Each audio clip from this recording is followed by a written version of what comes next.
Magandang umaga sa lahat. Ngayong umaga, babasahin po natin ang ika-52 kabanata ng Jeremiah at magbabahagi ng salita ay si Pastor HK.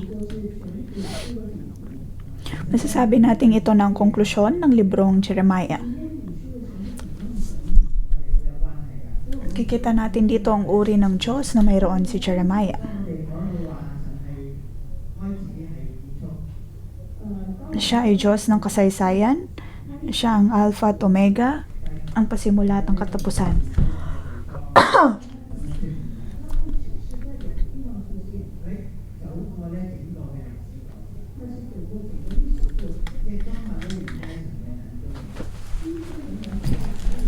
Maging sa panahon ngayon, ang Diyos ay nasa ating kalagitnaan.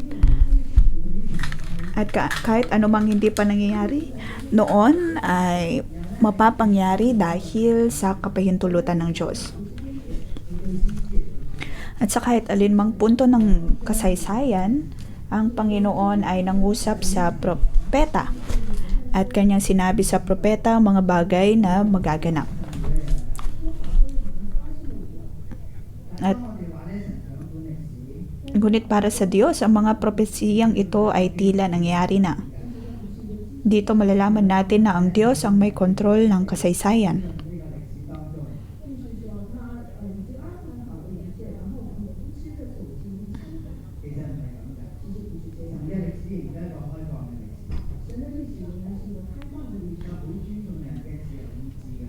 Ang kasaysayan ng Diyos ay masasabi nating open-ended o walang katapusan.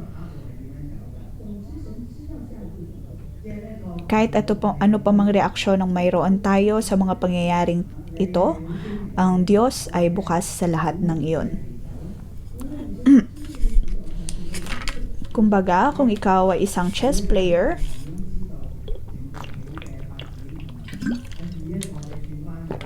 masasabi natin kung ang Diyos ang kalaro natin, alam na ng Diyos kung ano ang ating gagawin. Alam niya ang bawat nating hakbang at alam niya ang estratehiyang gagawin niya sa bawat galaw natin.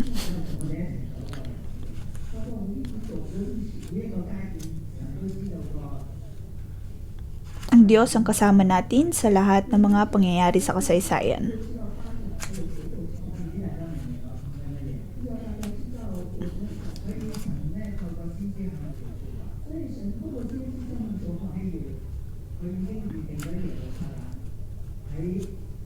Kaya naman ang Diyos ay nangungusap sa mga propeta. Halimbawa, alam na niya ang magiging pagkasira ng Jerusalem bago pa man iyon mangyari dahil alam na niyang magkakasala ang tao. Ngunit hindi ibig sabihin nun na pinilit ng Diyos ang tao na magkasala.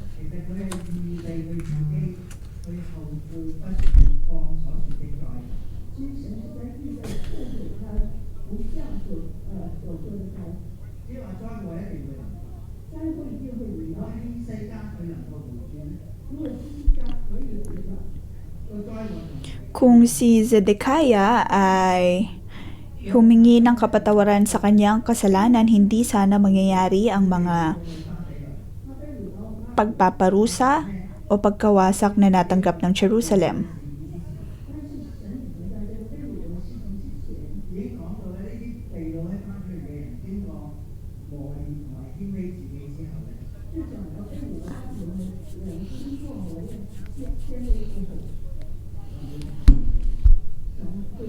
Sinabi na ng Diyos noon pa nang kung sino mang mabibihag, magiging dalang bihag sa Babylon ay kanyang ililigtas at sila ay makakabalik sa Jerusalem.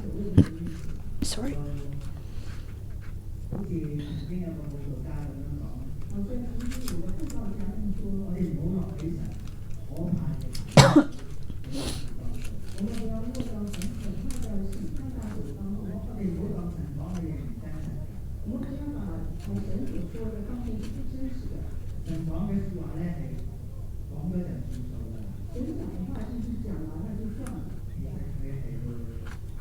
Sa pangungusap ng Diyos, ang lahat ng kanyang mga sinasabi ay mapapangyari.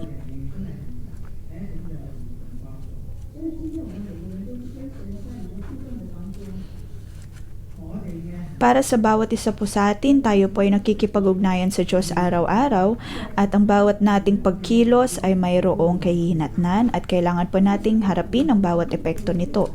Ngunit sa ating paghingi ng tawad, ang Diyos ay manunumbalik sa atin. Ganun pong uri ng Diyos ang Diyos.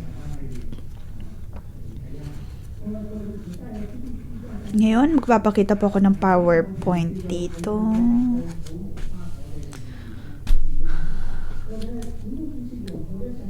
Bibigyan po natin ito ng pamagat.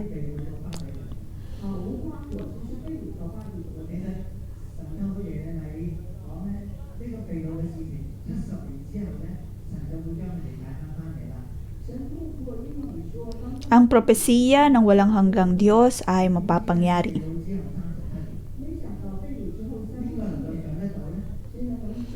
Ang Diyos ay nangusap kay Jeremiah na matapos ang ilang taon, sila ay makakabalik sa Jerusalem. Pastor Joshua. Pagkatapos ng kamatayan ni Nebuchadnezzar,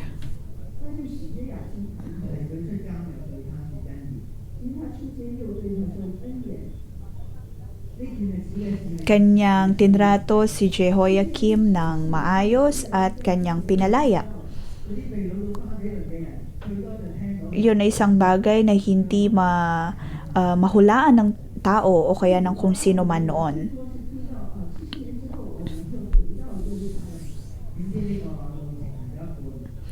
Ang tanging alam lamang ng mga Hudyong dinalang bihag ay sila'y makakabalik sa Jerusalem.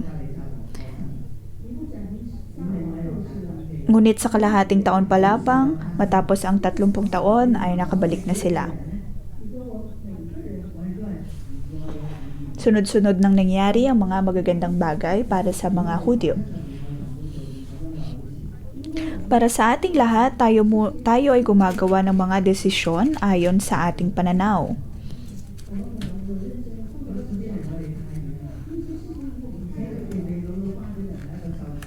At maaaring mapaisip tayo na kung ang biyaya ng Diyos ay mangyayari lamang matapos ang 70 taon, maaaring hindi na po natin gagawin ang kanyang kalooban.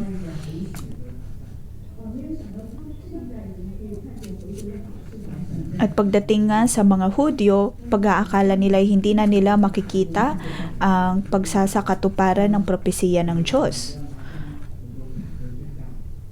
Ngunit matapos lamang ang 37 taon, naroon na ang pabor ng Diyos lalo na kay Jehoiachin. Ang salita ng Diyos ay totoong totoo. At bago pa man ang tuluyang pagsasakatuparan ng kanyang mga salita, pinakita na ng Diyos ang kanyang pabor sa mga Hudyo. Salita man iyon na tinanggap ni Isaiah o ni Jeremiah, tayo ay binibigyang kapanatagan ng Diyos. Kahit sa pamamagitan ng mga salita na tinanggap ni Daniel. Maaaring maging ang mga propetang ito ay napapatanong kung kailan magaganap ang 70 taon na propesiya ng Diyos. Pinapakita lamang nito na hindi lamang tayo dapat magkaroon ng banal na takot sa Diyos, pagkus ay panghawakan din ang mga salita ng mga propesiya.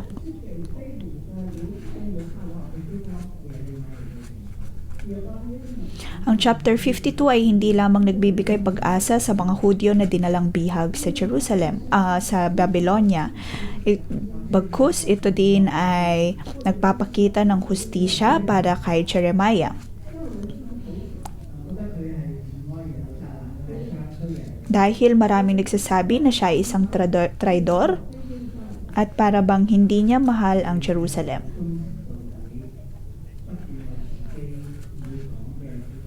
Ngunit kung tutuusin, si Jeremiah ay napakatapat sa kanyang mga salita at sa Diyos. At handa siyang magsakripisyo para sa salita ng Diyos.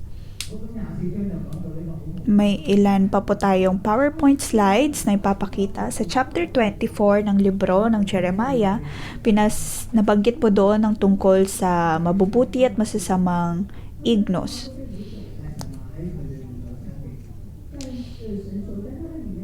Nabanggit na ang hari noon ay dinalang bihag. Ngunit ang dinalang bihag na ito na hari ay magkakaroon ng panibagong katapusan. Nabanggit sa chapter 29 na kailangang maghintay ng 70 taon ang mabubuting igos at ipapakita ng Diyos sa kanila. Papakita ng Diyos sa kanila ang pagsasakatuparan ng kanyang mga salita.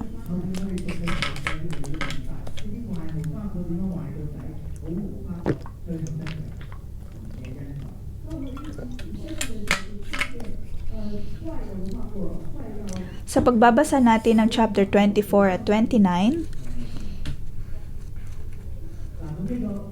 kung tutuusin ay natanggap ng mga mabubuting ignos ang kaligtasan ng Diyos. Ang mga masasamang igos ay tumutukoy kay Zedekiah dahil siya ay nanatili pa rin sa Jerusalem. Ngunit ang mabuting igos ay ang isa sa mga anak ni Josiah.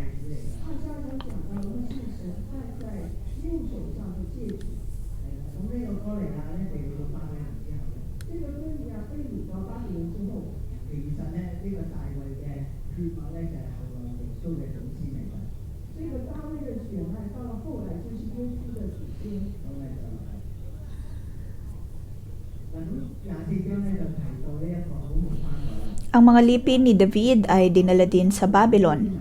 Sa chapter 24, tungkol po iyon sa mabubuting igos. Nabasa po natin ang mga versikulong ito.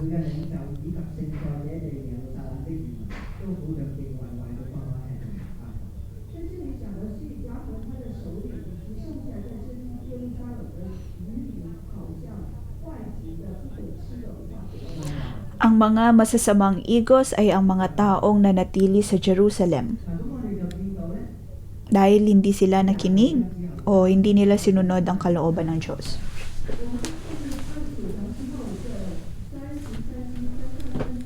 Tapos ang chapter 29, meron din ang chapter 33 verse 3, 31, 28, 32, 1, 33, 3. Ito ang mga pangakong mayroon ng Diyos para sa mga dinalang bihag sa Babylon.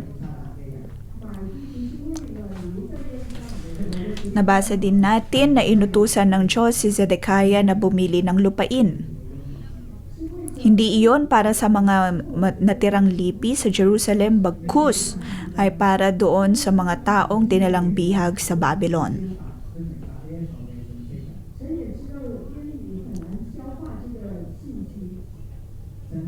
At sa chapter 33, naunawaan ng Diyos na hindi lubos maarok ni Jeremiah ang kanyang mga salita. Kung kaya naman sinabi ng Diyos sa kanya, na maaari siyang magtanong at dumulog sa kanya upang maunawaan niya kung ano man ang mga bagay na tago maging sa mga tao.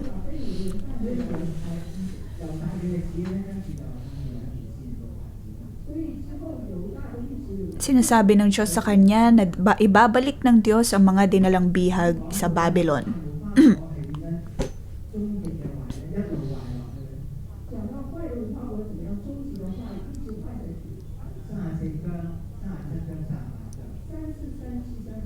Sa chapter 34, 37 at 38, tungkol po iyon kay Zedekiah.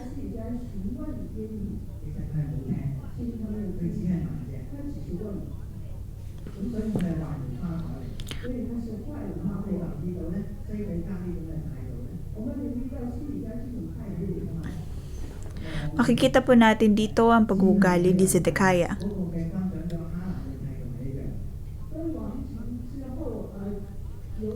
Siya ay tulad ni Johanan na leader ng Jerusalem. Leader ng hukbo ng Jerusalem.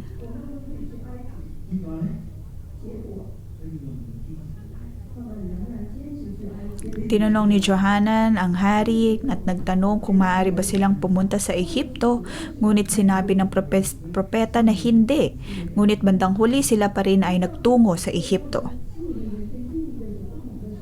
May mga pagkakataon na ganito tayo sa Diyos, humihingi tayo ng payo sa Kanya, ngunit mas ginagawa pa rin natin kung ano ang sumasalungat sa Kanyang sinabi. Nagpapanggap tayong para bang nagtatanong tayo sa Diyos ng buong pagpapakumbaba, ngunit may sarili tayong pagdedesisyon. Naroon napipiliin pa rin natin gawin kung ano ang nais natin. Pagkatapos ay iiwasan ng payo ng Diyos. Ang masasamang igos na ito ay pagpapaalala po sa atin kung paano dapat ang ugali natin sa harap ng Diyos. Sa chapter 39, 40, 41,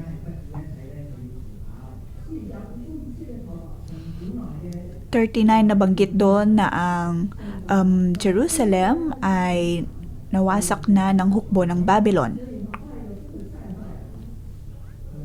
Sinabihan na ng Diyos si Zedekiah na sumuko, ngunit hindi siya sumunod. Kung kaya nakita niya mismo ang pagkakapatay sa kanyang mga anak. Sa chapter 41 ay tungkol sa kaguluhan ng Jerusalem matapos ang digmaan.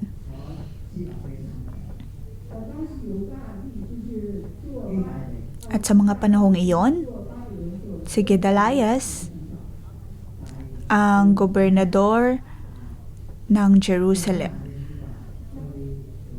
Ngunit hindi rin siya nakinig sa salita ni Johanan.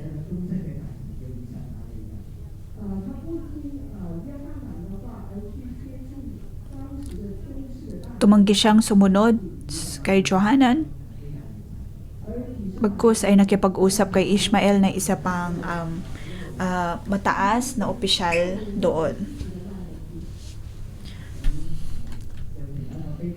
Makikita natin dito na ang mga masasamang igos ay pasama ng pasama at ang sitwasyon sa Jerusalem ay naging trahedya. Sa chapter 42, 43, 44, makikita natin na ang mga natira sa Jerusalem ay nagtungo pa sa Ehipto, pagpapatunay lamang na hindi sila nakikinig sa salita ng Diyos.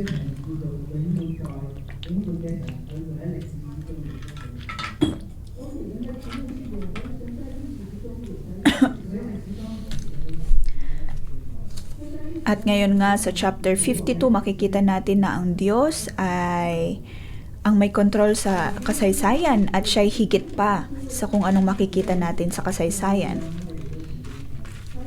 Tayo ay bibigyang babala ng Diyos.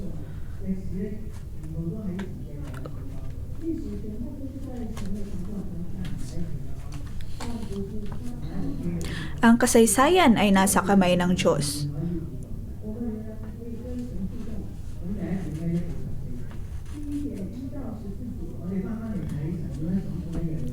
Unang punto dito mula verse 1 hanggang 4. Makikita po natin dito kung paano hinusgahan ng Diyos ang mga ang mga masasamang igos.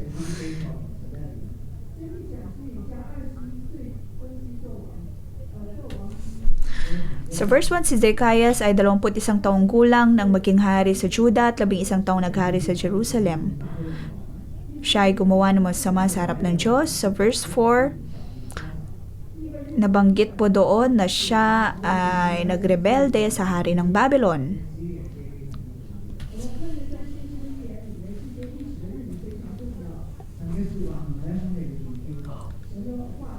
Kung makikita po natin ang mga propesiya ng propeta, napakahalaga ng mga nabanggit na panahon.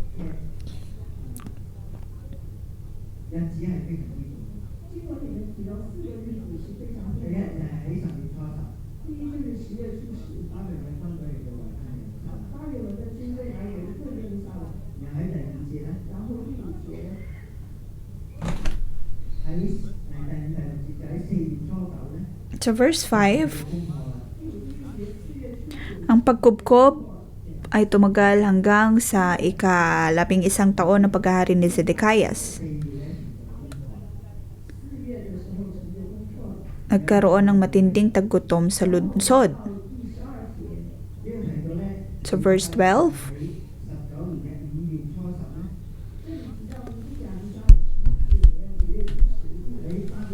sa ika-10 araw ng ika-5 buwan ng ika-11 na taon ng paghahari ni Nebuchadnezzar sa Babylon, si Nebuzaradan, kapitan ng mga bantayan ng hari, ay nagpunta sa Jerusalem.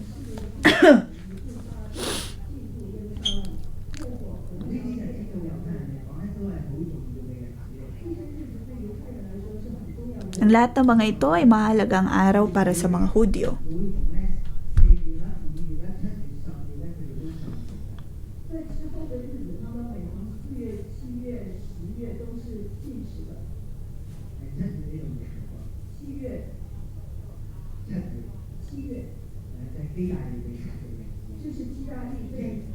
Sa mga araw na iyon, sila ay nag-aayuno. Dahil ang mga araw na iyon ay napakahalaga sa kanila. Nagkaroon ng malaking impluensya sa kanilang mga buhay. Kaya sa libro ng Zechariah, tinanong ng mga Hudyo ang Diyos, "Kami ay nag-aayuno sa mga panahong ito para sa iyo." Ngunit ang sagot lamang ng Diyos sa kanila,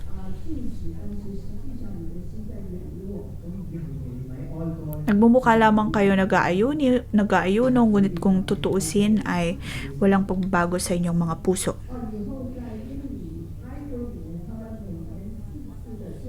Sa espesyal na 4 na buwan ng ito ng mga Hudyo, sila ay nag-aayuno at nananalangin sa Diyos.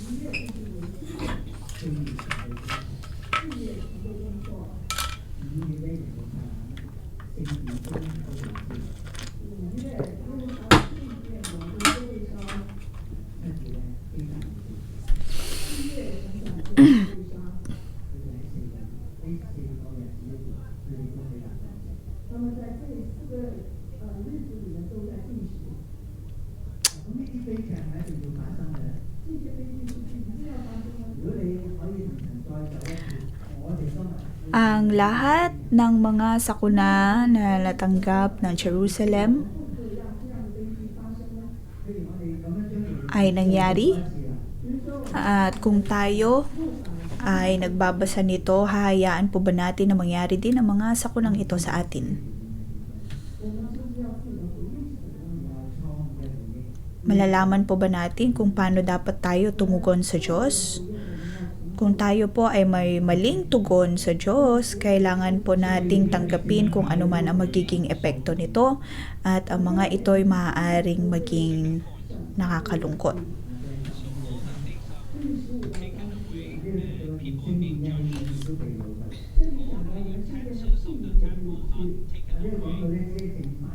Sunod na talata, mapapansin po natin dito ang pagkagiba ng templo.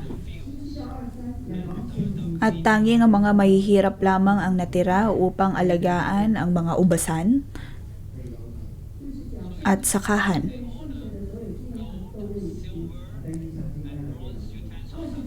Ang lahat ng mga naroon, mga kubyertos na gawa sa ginto, bakal, tanso ay dinala sa Babylonia.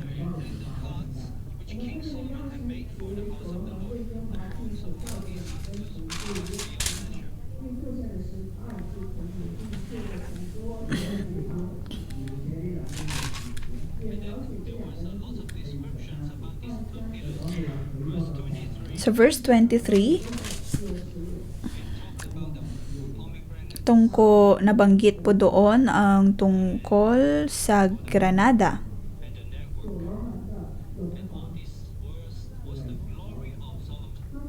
Nabanggit ang mga kagamitan na dinala sa Babylonia, gayong ito ay mga bagay na ginawa noong panahong ni Haring Solomon. Bandang huli ay nawala ang lahat ng mga ito.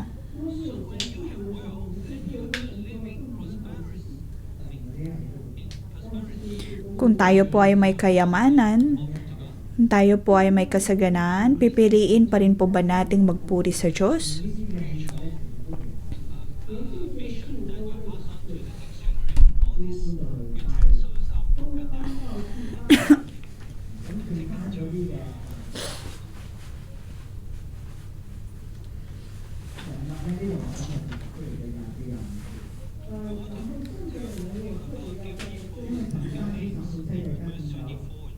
Sa verse 24-25 may mga nabanggit pong mga pangalan dito. Dahil hindi lamang pinarusahan ng Diyos si Zedekiah kundi maging ang mga taong nakapalibot sa kanya. Verse 24-25, kinuha ng kapitan ng mga bantay ang punong paring si Seraias at si Zepanias ang pangalawang pari pati ang tatlong pinuno sa templo. 24.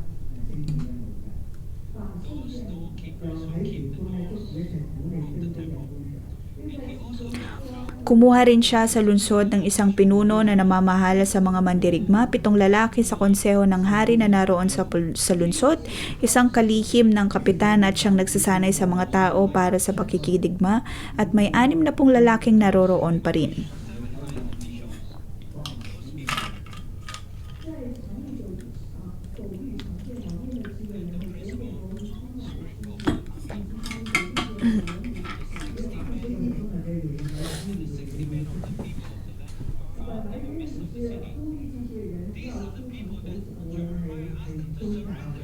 Ito ang mga taong sinabihan ni Jeremiah na sumuko sa Babylon. Sila ay mga pinuno sa pamahalaan, mga pinuno din maging sa templo. Dapat silang sumunod sa kalooban ng Diyos, ngunit dito sila ay dinala ng bihag sa Babylon at namatay sa Babylon.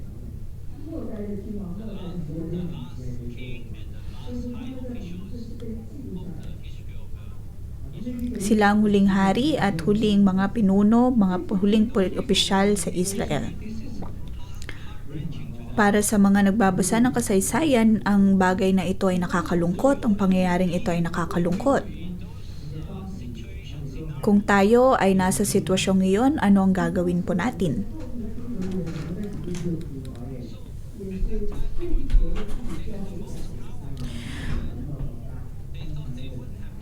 Sa mga panahon na iyon, pag-aakala nila'y napaka makapangyarihan nila, ngunit bandang huli sila ay naparusahan at nadamay din ang iba pang mga tao dahil sa kanilang hindi pagsunod.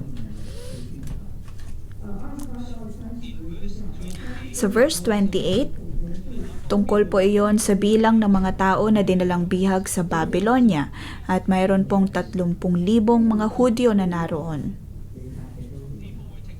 Lahat ng mga tao ay dinalang bihag at mayroon ding mga namatay.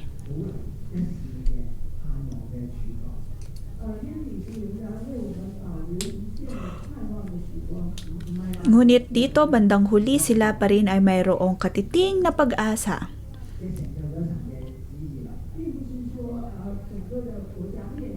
Hindi pagkasira ang huling bagay na gagawin ng Diyos para sa kanila. Nagkaroon man ng labis na paghihirap, para sa kanila ay mayroon pa ring pangako ang Diyos. Sa verse 33 at 34, mayroon pa ring magagandang bagay na mangyayari. Ngunit sa lahat o sa prosesong iyon, dapat silang magkaroon ng pananampalataya sa paghihintay sa Diyos.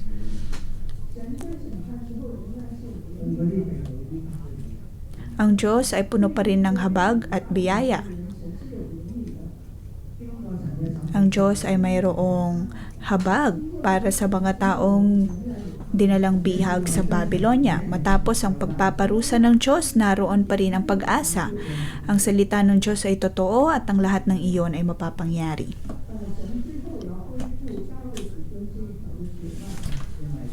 At ang angkan ni David ay maibabalik.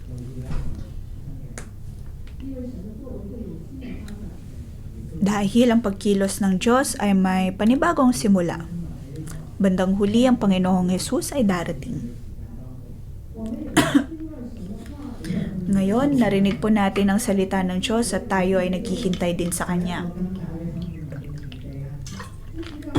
Alam natin ang Panginoong Yesus ay babalik, gayong mayroon ding paghahatol na darating. Naniniwala po ba tayo na gayong naroon ang pagpaparusa at paghahatol ay matatanggap natin ang habag at biyaya ng Diyos? Ito pong makikita natin sa libro ng Jeremiah. Purihin po natin ang Diyos.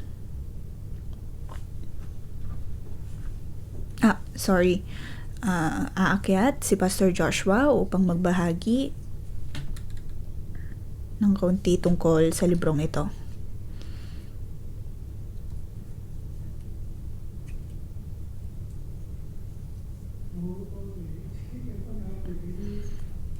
Salamat, Pastor HK, sa iyong pagbabahagi.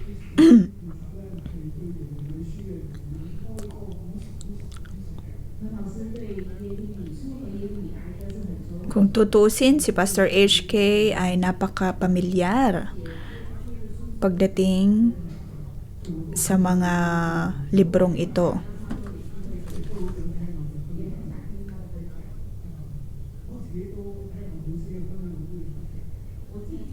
Sa aking pakikinig sa kanyang mga sinabi, ako din ay maraming natutunan. Ngayon ay nabanggit po ang tungkol sa masasamang igos at ang pagsasakatuparan ng salita ng Panginoon.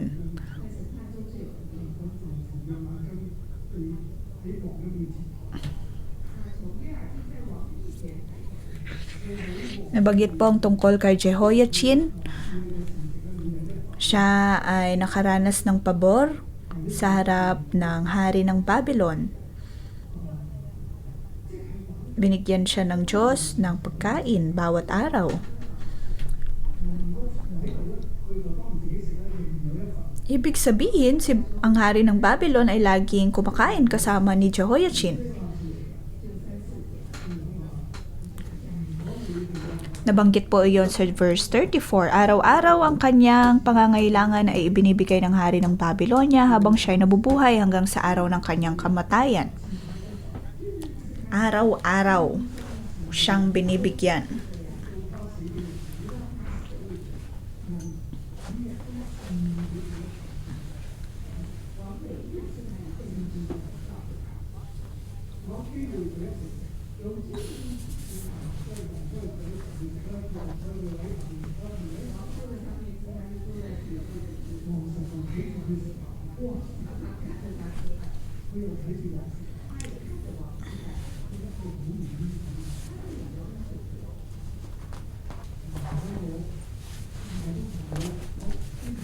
Ang haring ito ay mayroong labis na pabor mula sa hari ng Babylonia.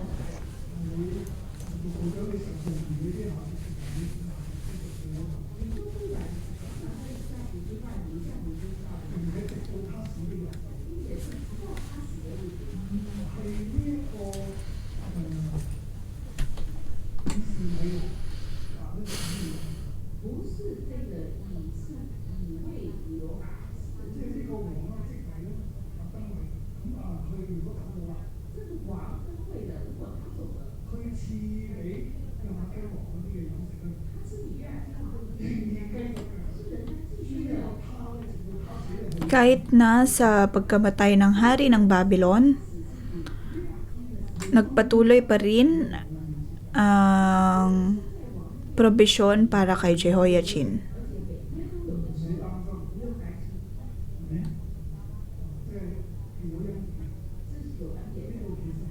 Nagpatuloy lamang ang probisyon sa hari ng Juda. Iyon ay pagpapakita ng biyaya at habag ng Diyos. Sa parehong paraan ay naroon din ang kabutihan ng Diyos para kay Jeremiah. Sa aking pagbabasa ng libro ng Jeremiah, ako din ay naantig. Si Jeremiah ay mayroong walang hanggan na pananampalataya sa Diyos. Sa aking pagbabasa ng librong ito, ay mas napalawak ang aking pagkakilala sa Panginoon. Kaya nais kong gamitin ang oras na ito upang sabihin ang bagay na ito.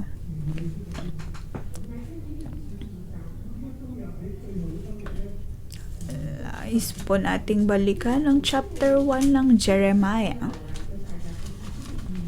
Bakit ko gustong ibahagi ang chapter 1 matapos basahin ang libro ng Jeremiah? Napansin ko na mayroong mga pagkilos o kaya pagbabago sa libro ng Jeremiah. at ang bawat paggalaw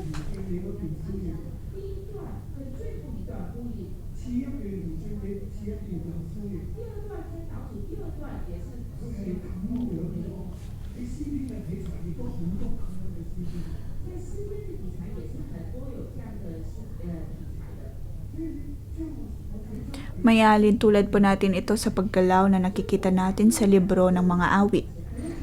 Kung titignan po natin ang chapter 1 at chapter 52, ang chapter 1 ay ang introduksyon at ang chapter 52 ang katapusan. At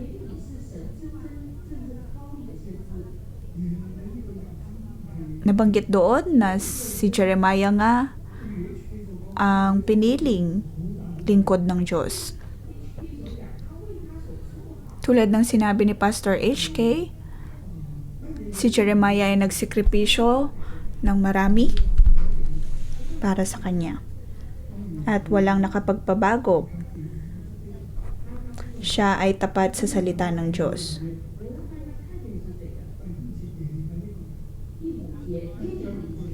So verse 5, chapter 1, I knew you.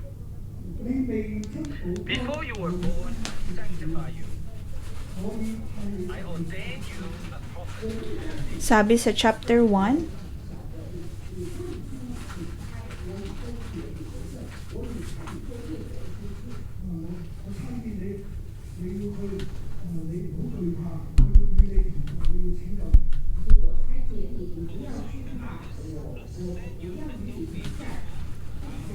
sinabi ng Yahweh kay Jeremiah, bago ka pa ipinaglihi ay pinanganak, ay pinili na kita upang maging propeta para sa lahat ng bansa. Pinili na siya ng Diyos upang maging propeta sa mga bansa at hindi dapat siya matakot. Ilalagay ng Diyos ang kanyang mga kamay sa kanyang bunganga.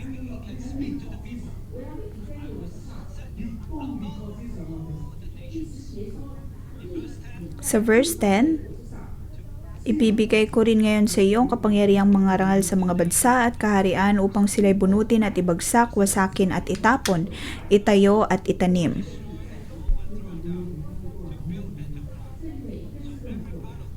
Ang bawat parte ng mga bersikulong ito ay napakahalaga. Nais kong ipakita sa inyo ang isang bagay.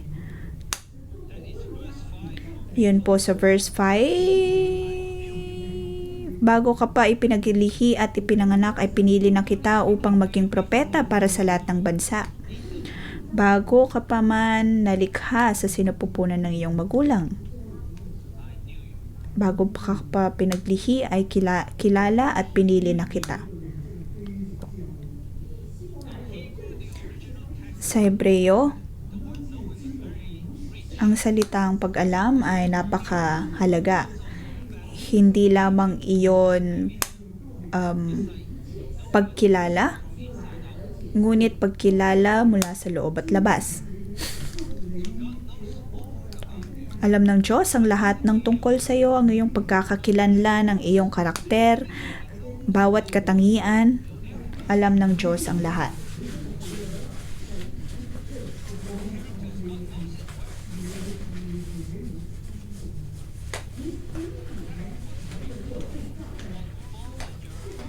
At iyon ay bago pa pinaglihi si Jeremiah.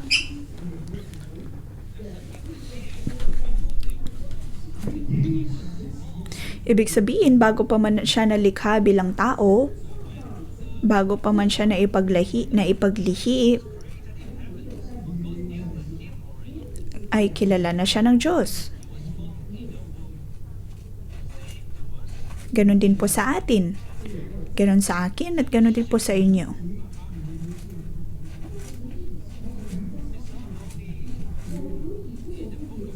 Hindi lamang po ito nabanggit sa libro ng Jeremiah, kundi maging sa libro ng Efeso.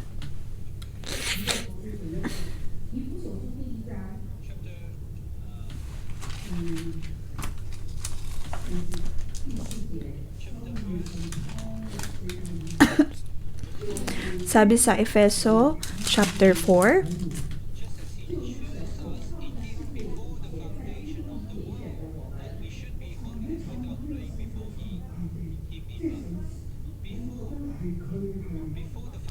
bago pa man ang pagkakalikha ng mundo,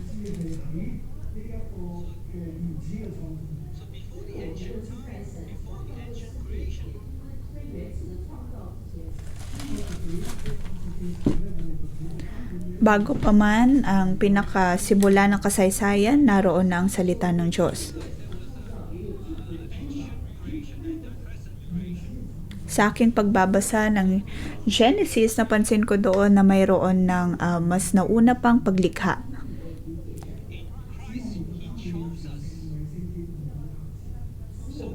Kay Kristo, tayo po ay pinili ng Diyos. Kaya dapat po tayong maging banal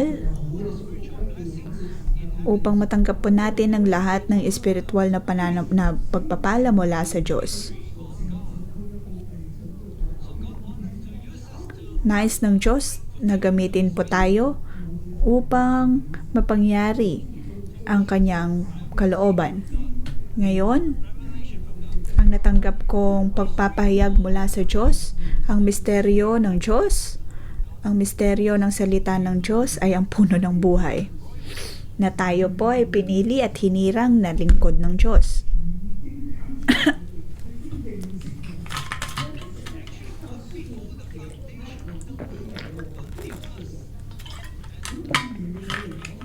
Bago pa man ang pagkakalikha ng mundo ay kilala na po tayo ng Diyos. At para kay Jeremiah, bago pa man siya pinaglihi ay pinili na siya upang maging propeta para sa lahat ng bansa. Sa verse 5, siya ay pinili.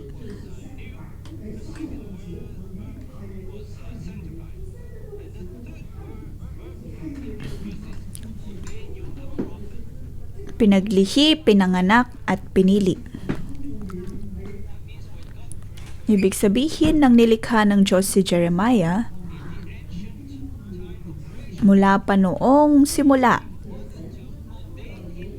nais na niyang piliin si Jeremiah bilang propeta.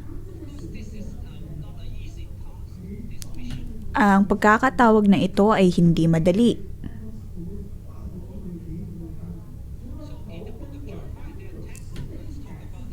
Kaya sa libro ng Jeremiah, makikita po natin ang 10 paggalaw kung saan si Jeremiah ay napahirapan, ngunit bandang huli ang lahat ng mga propesiya na kanyang nabanggit ay napangyari.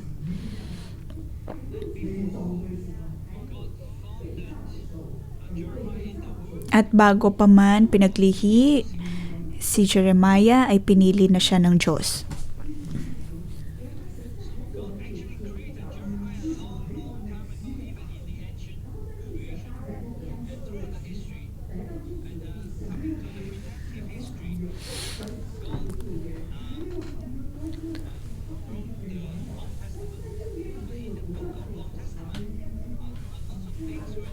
Sinulat ng Diyos ang bagong tipan at sa mga panahong iyon marami mga bagay ang nasira. At dinala ng Diyos si Jeremiah mula sa kalangitan tungo sa sinapupunan ng kanyang ina at doon pinaglihi. Bago pa man siya pinanganak,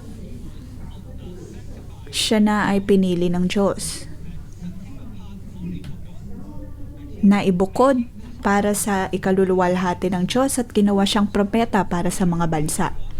Kaya sa paglaki ni Jeremiah, siya ay nagsimulang magbigay ng mga propesiya.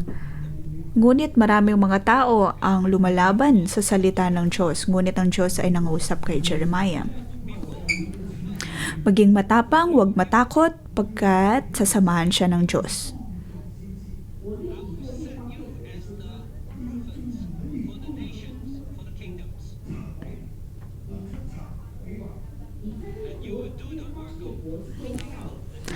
at kanyang gagawin ang pagbunot,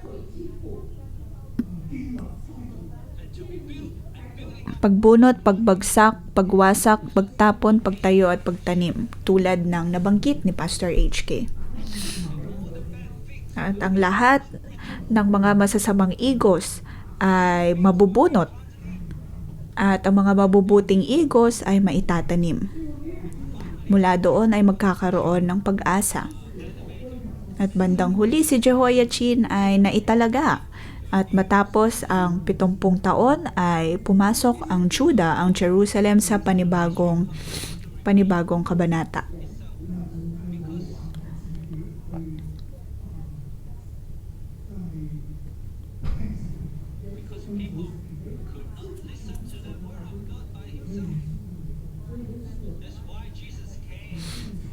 Ang mga tao ay hirap na makinig ng salita ng Diyos, kung kaya naman dumating ang Panginoong Hesus.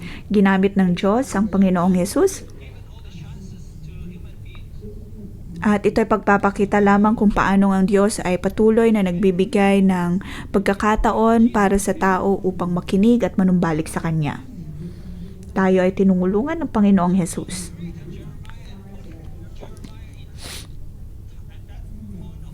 Nilikha tayo ng Diyos. Ngayon, tayo ay nasa panahong ito at bago pa man ang pagkakalikha ng mundo ay nasa isip na tayo ng Diyos.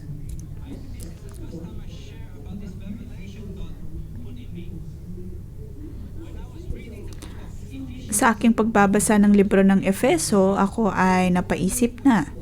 Ngunit ngayon, sa aking pagbabasa ng Jeremiah, naniniwala ako na ito ay totoo. Kung tutuusin, tayo ay nalikha na ng Diyos bago pa man ang pagkakalikha ng mundo.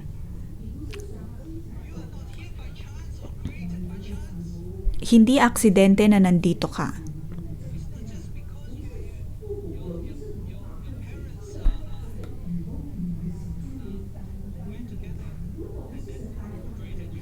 Ang iyong pagkakalikha ay hindi lamang dahil nagkatuluyan ng iyong mga magulang kung kaya narito ka ngayon. Diyos ang may akda ng lahat. At sa pagkakataong ito, si Jeremiah ay nasa napakamahirap na sitwasyon. Tayo man din ngayon ay nasa mahirap na sitwasyon na panahon. Si Jeremiah ay mayroong misyon na kailangang gawin at gayon din sa atin. At ngayon ay binubuksan ng Diyos ang katotohanan tungkol sa puno ng buhay sa atin.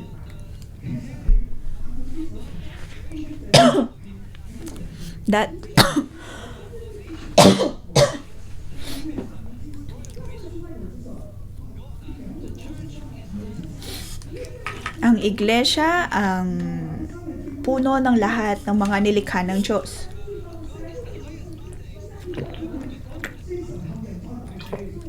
Ang Diyos ang kataas-taasan sa lahat.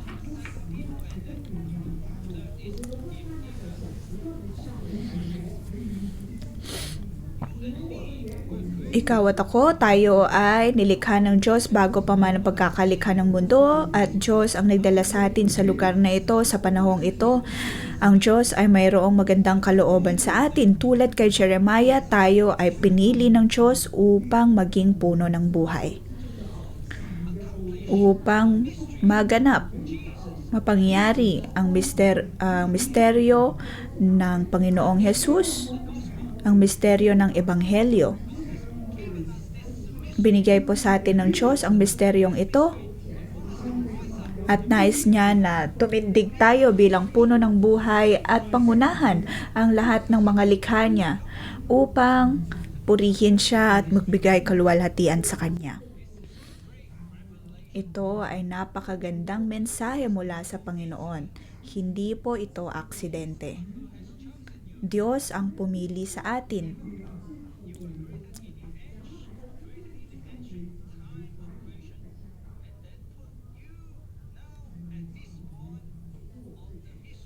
Tayo ay dinala ng Diyos sa puntong ito ng kasaysayan. Pagkatapos ay pinagsama-sama ng Diyos upang maging isang iglesia, maging puno ng buhay at iproklama ang pangitain ng puno ng buhay.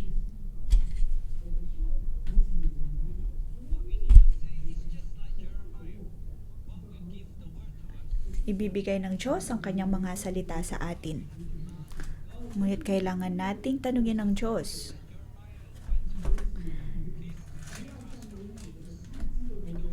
Ang mga paghihirap na naranasan ni Jeremiah naway hindi na natin maranasan pa. Dahil alam din natin na hindi natin kakayanan iyon. Ngunit sa ating pagsunod sa Diyos, sa pagsunod sa kanyang kalooban, gagawin niya ang kanyang mga salita. Ang mga sinabi ni Jeremiah ay napangyari at bandang huli ay nagkaroon din ng pag-asa. Ang mga sinasabi ng Diyos sa atin ngayon ay hindi aksidente.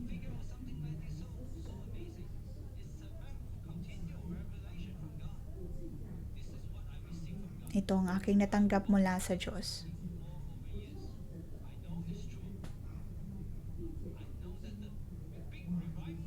Alam ko na malaking revival ang darating. Iyon po ay aking sinasampalatayanan. Hindi po ito aksidente.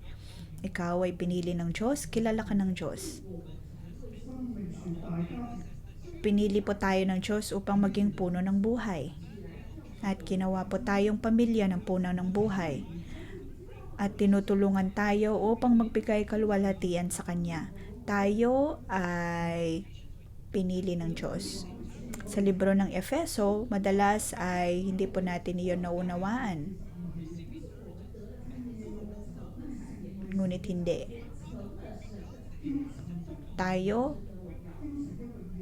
ang pinili ng Diyos upang magbigay kaluwalhatian sa Kanya. At ang kaluwalhatian ito ay makikita din ng iba. Kung kaya ang puno ng buhay na ito ang magpapakita sa buong mundo na kahit pa gaano kagulo ang mundo, kahit gaano kagulo ang daigdig, ipapakita ng puno ng buhay ang kaluwalhatian ng Diyos, ipapakita nito ang puso ng Diyos.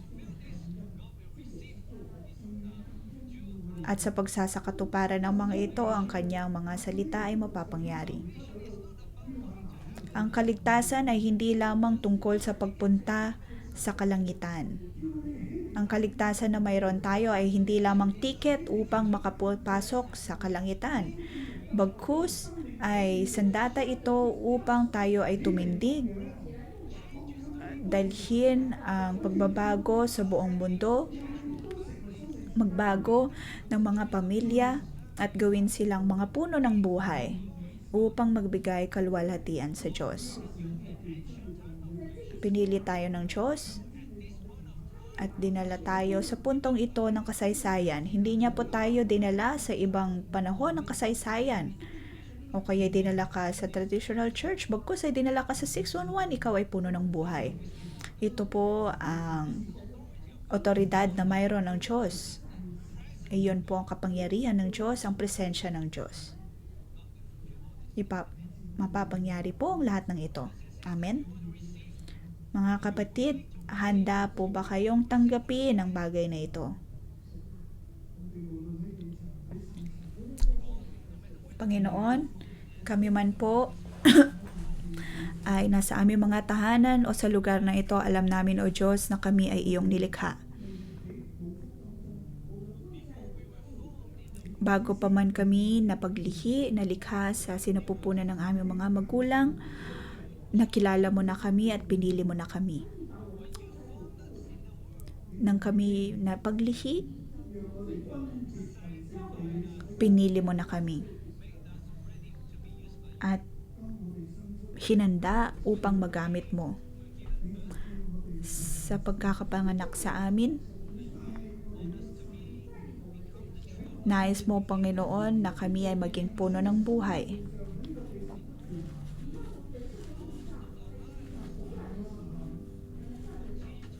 Panginoon, patuloy kaming lumalakad palabas sa tradisyon at ang nais namin ay lumakad tungo sa banal na espiritu. Ngayon kami ay nasa 611 upang maging puno ng buhay. Kami ay iyong pinili. Kami ay naniniwala. Aming niyayakap at sabihin sa iyo, Diyos Ama, naway mapangyari ang iyong kalooban.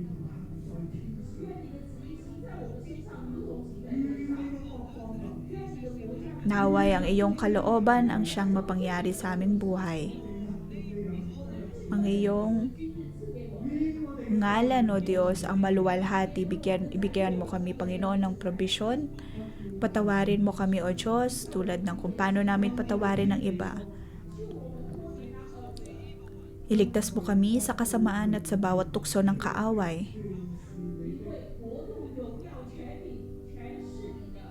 Pagkat ang bawat kapangyarihan at otoridad ay nasa iyong mga kamay, Panginoon, tulungan mo kami. Patawarin mo muli, O Diyos, sa mga taong nagkasala sa amin, upang kami man din ay mapatawad mo.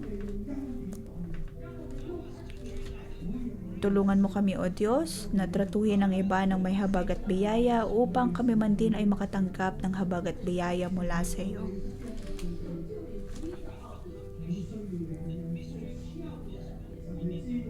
Kailangan namin, O Diyos, ang iyong kabutihan. Alam mo ang aming kahinaan. Ilayo mo kami, O Diyos, sa bawat kalamidad. Pagpalain mo kami. Kami ay tutugon sa iyo sa ngalan ni Jesus. Amen. Hallelujah.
Panginoon, kami ay nagpapasalamat sa iyo at nagpupuri sa iyo dahil sa iyong pagpili. Ngayon, kami ay narito sa lugar na ito. Tayo ay pinili ng Diyos.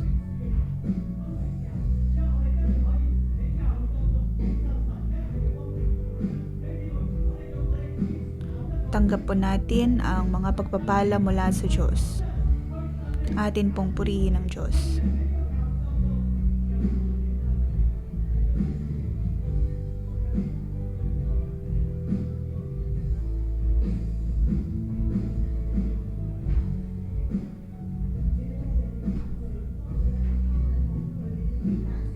Panginoon, maraming salamat sa iyong pagpili sa amin.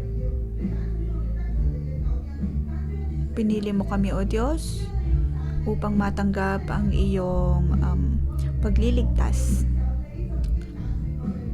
bago pa man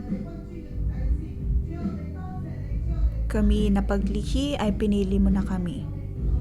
Pinupuri ka namin at pinapasalamatan.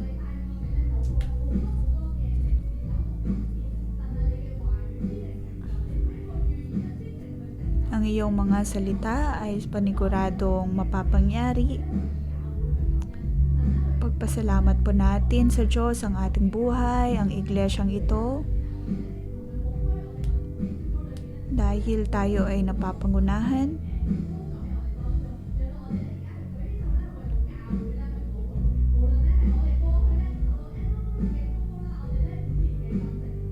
Atin pong itaas ang ating mga kamay. Dahil alam natin na matapos ang pag-aayuno ay dadalhin tayo ng Diyos sa panahon ng revival, lalo na para sa ating mga kabataan.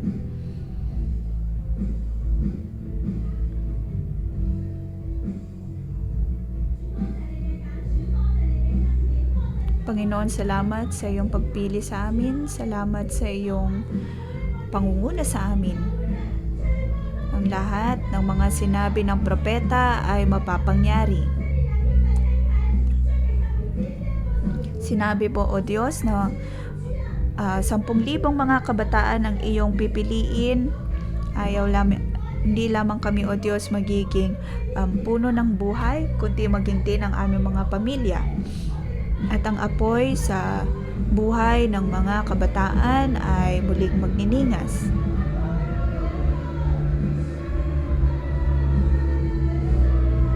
Ipalalangin po natin maging ang ating mga branch church.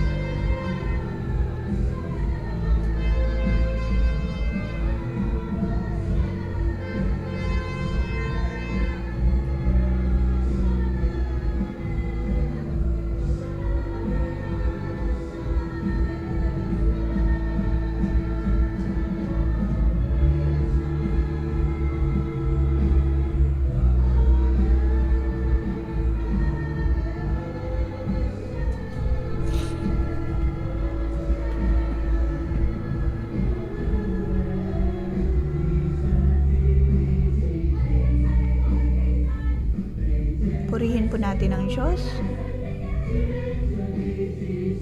Ideklara na tayo ang pinili ng Diyos. Nais po tayong itindig ng Diyos.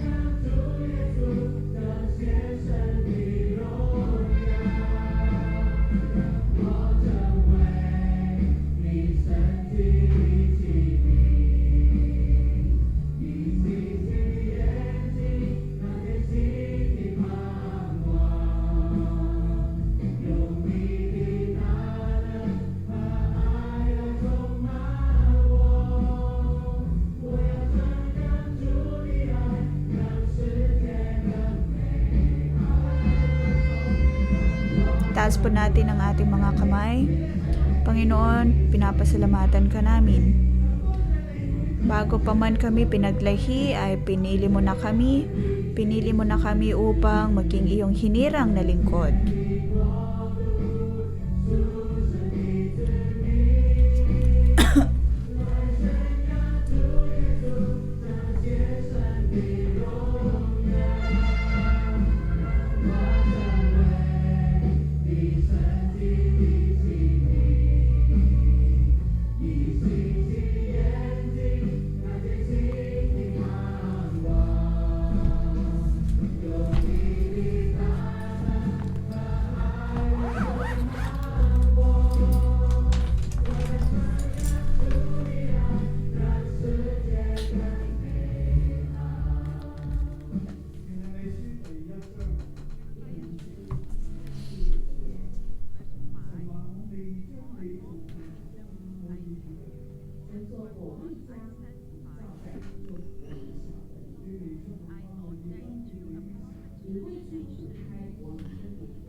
Mga kapatid, ipikit po natin ang ating mga mata.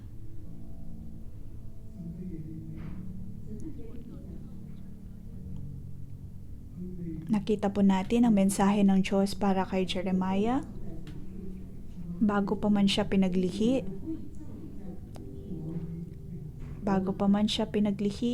ay kinilala na siya ng Diyos, kilala na siya ng Diyos, pinili na siya ng Diyos.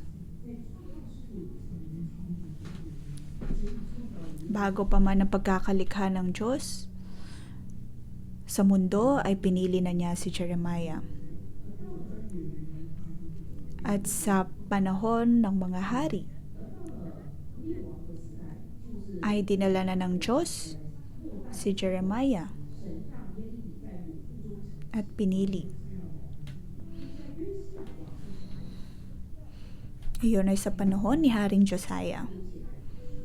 Siya ay tumindig, naglingkod. Iyon po si Jeremiah.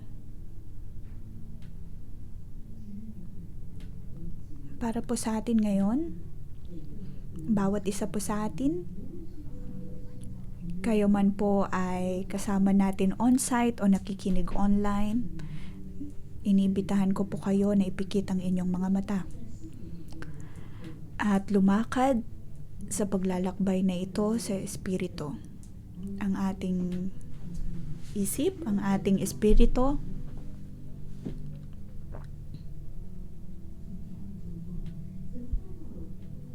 pinilip at nilikha po tayo ng Diyos. Ang ating mga espiritu ay nasa Panginoong Jesus.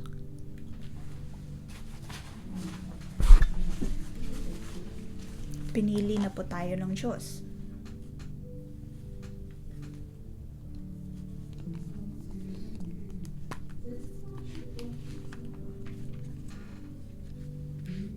Ang salita ng Diyos tungkol sa pagkakalikha ay napangyari na.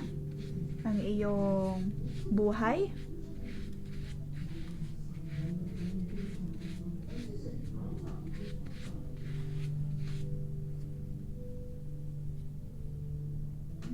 ang lahat ng ito ay nagsimula mula pa nung una. Ito po ang iyong halaga.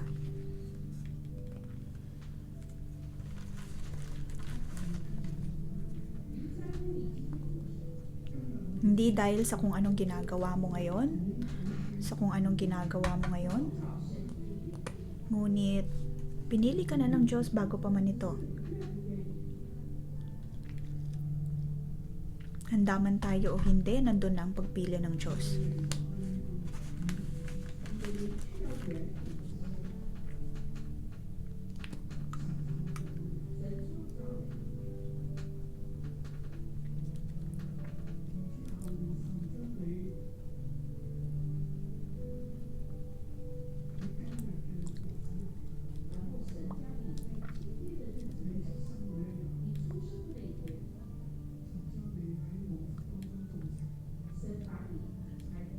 Ngayon sa araw ng iyong kapanganakan, Diyos ang lumikha sa iyo. Dinala ka mula sa kalangitan hanggang sa mundo.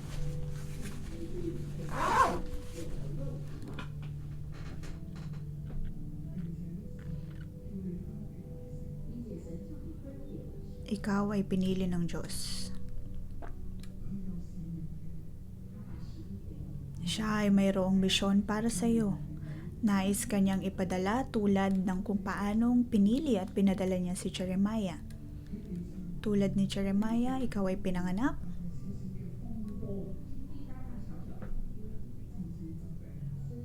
At sa mundo, maaaring naranasan mo ang maraming paghihirap, sakit at karamdaman, masasaya at malulungkot na bagay. May ilan sa atin ang nakalimutan, naabandona, ngunit sinasabi ng Diyos sa iyo, pinili kita. Huwag kang matakot. Sinabi ni Jeremiah, siya ay bata pa, ako ay kabataan pa. Ngunit sinasabi ng Diyos, kilala kita.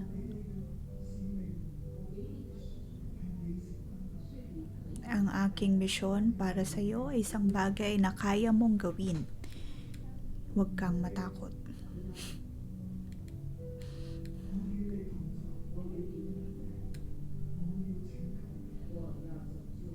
Ikaw ay kasama ko at nais kitang isalba. sa iyong paglalakad, sa iyong paglalakbay.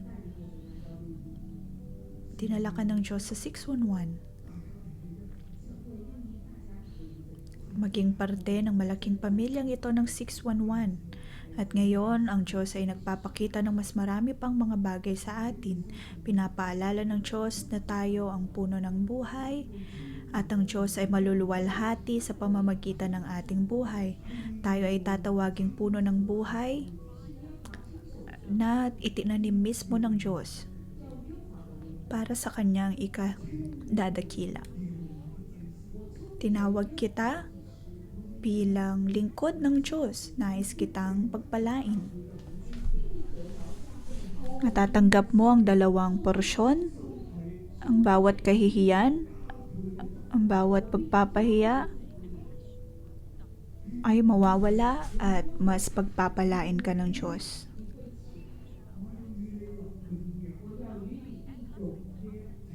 Ako ay gagawa ng mas maraming papala sa iyo.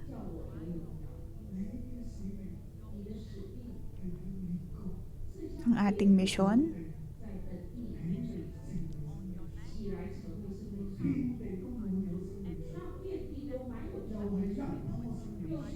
ang buong mundo ay mapupuno ng puno ng buhay at tayo ay nasa Panginoon. Sinasabi ng Diyos, ako ay kasama mo. Huwag kang matakot. Dapat po tayong tumindig.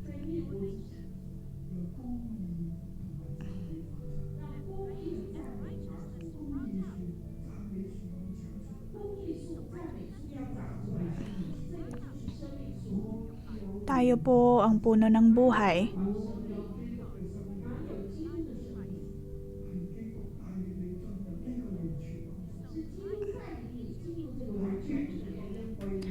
Tayo ay dinadala ng Diyos sa kanyang kaligtasan.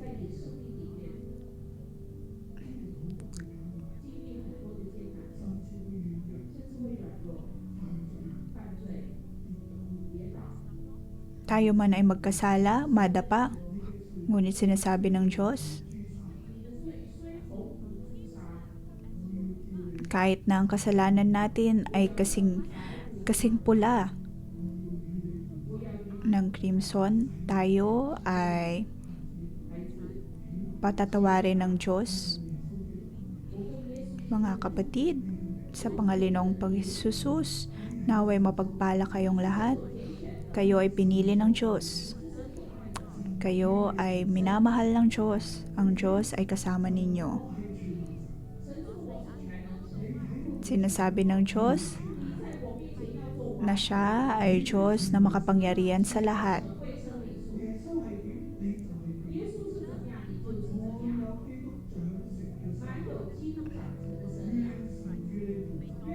Naway samahan kayo ng Panginoon.